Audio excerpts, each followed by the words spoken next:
Malam ini, tanggal 25 Maret, ke-8 kalinya yang akan Rasi lalui dengan suasana yang berbeda. Suasana yang mulai familiar selama 8 tahun terakhir.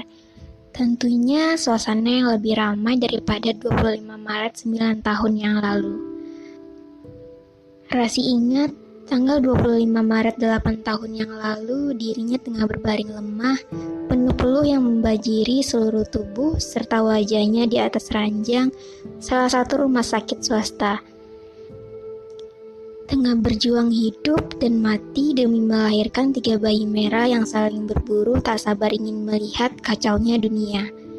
Miris sekali, padahal dirinya sudah bersumpah tidak akan pernah menghadirkan makhluk mungil berjenis kelamin apapun ke dunia yang rumit ini. Rasi tak sudi melihat darah dagingnya berjuang merangkak menggapai dunia yang jarang sekali bersahabat dengan orang-orang sepertinya. Seorang Rasiana Virgia yang dulu sangat takut keturunannya akan mendapat sedikit sekali keberuntungan seperti dirinya. Takut kalau dia tidak mampu menjadi contoh yang layak untuk ditiru. Takut mereka tidak bisa menyesuaikan diri dengan keadaan dunia yang jauh dari kata indah ini. Karena itulah, dia pikir daripada mendapatkan hasil yang gagal, lebih baik tidak pernah mencoba sama sekali. Namun yang namanya takdir Tuhan, siapalah yang tahu? Siapalah yang bisa memprediksi? Meskipun sudah satu prinsip dengan si suami, sudah satu prinsip bahwa hidup berdua pun tidak membuat mereka kekurangan emosi bernama bahagia. Nyatanya mereka hanya bisa berdiam bisu ketika kenyataan berkata lain. Tekanan demi tekanan datang silih berganti dari berbagai pihak. Membuat prinsip si suami yang tadinya sekokoh karang mulai goyah diterpa riak gelombang. Tidak sekuat yang terucap, tidak sekonsisten yang terlihat. Sampai di titik di mana si suami menyerah dan dengan entengnya memberi Rasi 2 pilihan yang teramat kejam untuknya. Keluar dari prinsip atau keluar dari hidup pria itu.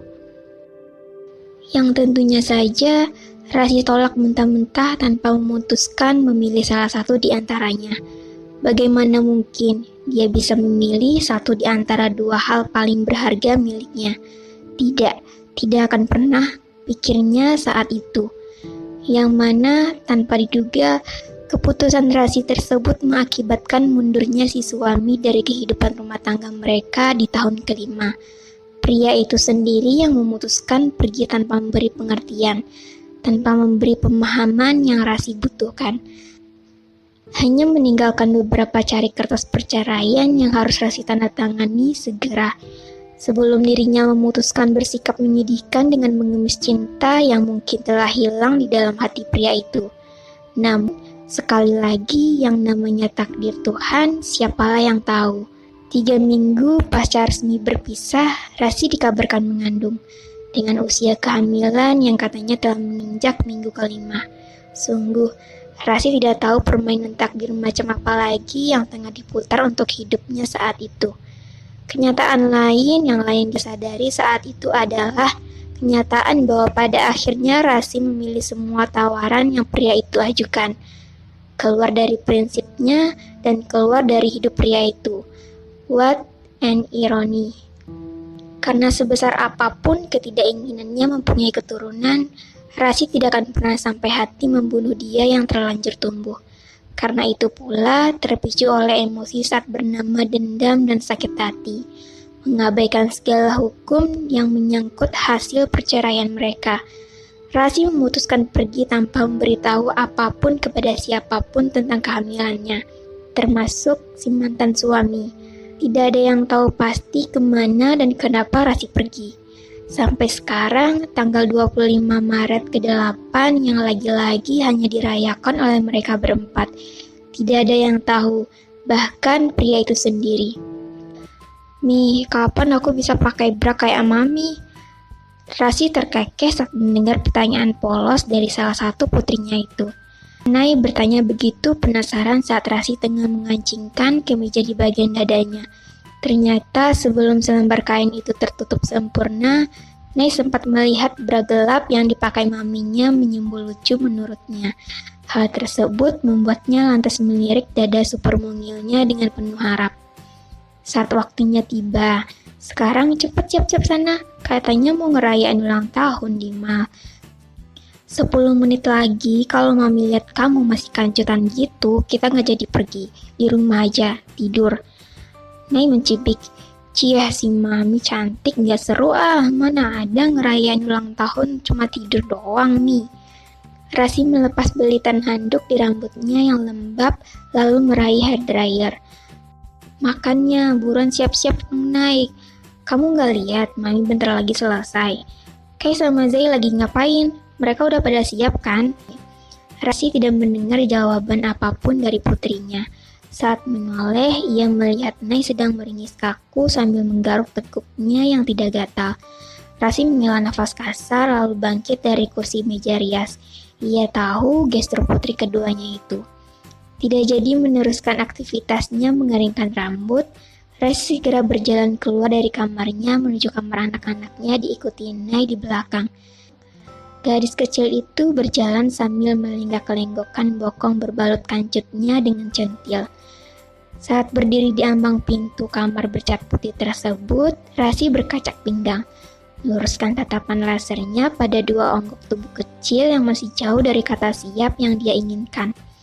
Kay si sulung yang masih mengenakan baju tidurnya itu sedang selonjoran kaki di atas kasur dengan sebuah buku sedang dibaca. Sedangkan Zay Rasi menggeleng ketika melihatnya. Si bungsu itu malah tidur di atas ubin dingin dengan kedua kaki yang terangkat tinggi menyandar pada kursi meja belajar. Rok merahnya tersingkap menurun sampai pangkal paha. Astaga, dia bahkan masih memakai seragam sekolahnya. Kita nggak jadi pergi. Kay bangun, jangan baca sambil tiduran. Siapapun bangunkan Zay. Suruh dia bersih-bersih diri dulu sebelum tidur. Dan kamu naik ganti baju yang benar. Wir panjamas. Habis itu kalian langsung tidur. Acara batal. Mi. Oke Mi. Nay menjawab protes, sedangkan Kay mengangguk menyanggupi. Anak itu benar-benar tidak tertarik merayakan ulang tahunnya sejak awal. Sedangkan Zay, anaknya nyaman di posisi yoganya dengan mata terpejam rapat. Sedikit pun tidak melihat terganggu oleh suara-suara di sekelilingnya. Shut up, Kay. Nay melirik tidak suka saudarinya. Mi, please, masa nggak jadi sih? Kalau bukan sekarang, kapan lagi dong? Mami kan sibuk terus. Lanjutnya melihat Rasi dengan tatapan malas. Kalau tahu Mami sibuk, seharusnya kalian ngerti dong. Udah tahu waktu luang Mami itu terbatas. Kalian malas aja leha-leha gini. Kalau kalian emang gak niat pergi, ya udah. Mending Mami kerja lagi aja lah. Aku niat kok, Mi. Nay menjawab cepat. Rasi melirik Kay dan Zay bergantian. Tapi Kay dan Zay enggak, Nay. Jadi bagaimana? Nay tidak langsung menjawab. Langkah kakinya dengan cepat menuju posisi Kay kemudian merebut paksa buku yang tengah kakaknya itu baca dan melemparnya asal. Sebelum mendapatkan protesan, Nay terlebih dahulu mendesis rendah. Pergi sekarang atau Mami tahu? Hanya dengan satu kalimat itu, Kay segera beranjak dari kasur meski dengan raut wajah ogah-ogahan. Kesal tidak bisa berkutik karena ancaman Nay. Kay balas dendam dengan cara menarik sejumput rambut adiknya sebelum berlari ke toilet di luar kamar. Mengabaikan sikap kurang ajar Kay khusus untuk kali ini, Nay beralih menghampiri Zay. Sebelumnya ia meraih jepitan rambut berbulu miliknya terlebih dahulu untuk ia gunakan menutup hidung sang adik. Tentu saja aksi itu langsung mendapat pelototan Rasi yang tidak setuju dengan apa yang Nay lakukan. Itu bahaya, Nay. Cepat lepas. Nay menghadapkan telapak tangannya ke arah Rasi seakan berkata, tenang Mi, lihat aja. Tapi Rasi tidak mempedulikan itu. Ia berjalan cepat, berniat melepas jepitan di hidung Zay. Kalau saja putri bungsunya itu tidak langsung bangun lengkap dengan raut panik dan kaki yang terantuk kursi meja. Seakan tahu siapa yang membangunkannya. Dengan cara tidak berperi kemanusiaan itu adalah Nay. Zay langsung menyorot kakinya marah sepaket dengan mata yang masih memerah. Gak lucu, you idiot. Makanya bangun, Kebo. Kau lupa ini hari ulang tahun kita. Cepat siap-siap, kita akan pergi. Gak mau, aku ngantuk. Awas ah. Zai mendorong tubuh Nay. Zai, kok gitu sih? Cepetan bangun gak? Zai menatap maminya manja. Nih, Zai ngantuk, gak mau pergi. Gak usah manja gitu. Ayo bangun, sleep hit. Nay masih mendesak adik bungsunya. Kali ini kedua tangan kecilnya beralih menarik masing-masing tangan Zai. Nay, mami gak suka ya kamu maksa-maksa gini. Kalau Kay sama Zai gak mau sekarang, kita bisa atur lagi nanti. Nay melepas tarikan tangannya pada Zai lalu menatap Rasi cemberut. Tapi kan mami udah janji, Kay sama Zai juga, masa gak ditepatin? Tubuh Rasi membungkuk saat mengusap lembut kepala Nay. Tapi tidak dengan cara memaksa, coba ingatkan mereka baik-baik. Nay masih ingat mami pernah ngasih tahu kalau salah satu sifat buruk Nay itu pemaksa.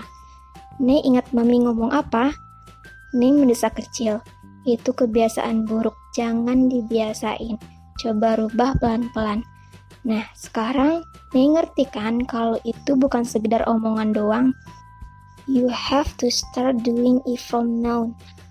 Rasi mengecup sekilas kening putrinya. Sekarang coba praktekin sama Zai. Kamu tahu kan Zai itu paling gak suka kalau dipaksa. Juga minta maaf sama Kay. Sama kakak kok ngancem-ngancem gitu. Nay terdiam sejenak, mencerna perkataan Rasi. Detik selanjutnya, gadis kecil itu berjalan menghampiri Zai yang masih terkantuk-kantuk dan langsung melaksanakan perintah Rasi. Membujuk, meminta tanpa memaksa. Lalu saat melihat Kay masuk kamar dengan penampilan yang sudah siap pergi, Nay menghampiri, berucap maaf di depan Rasi yang masih setia memperhatikan dengan senyum kecil di bibirnya.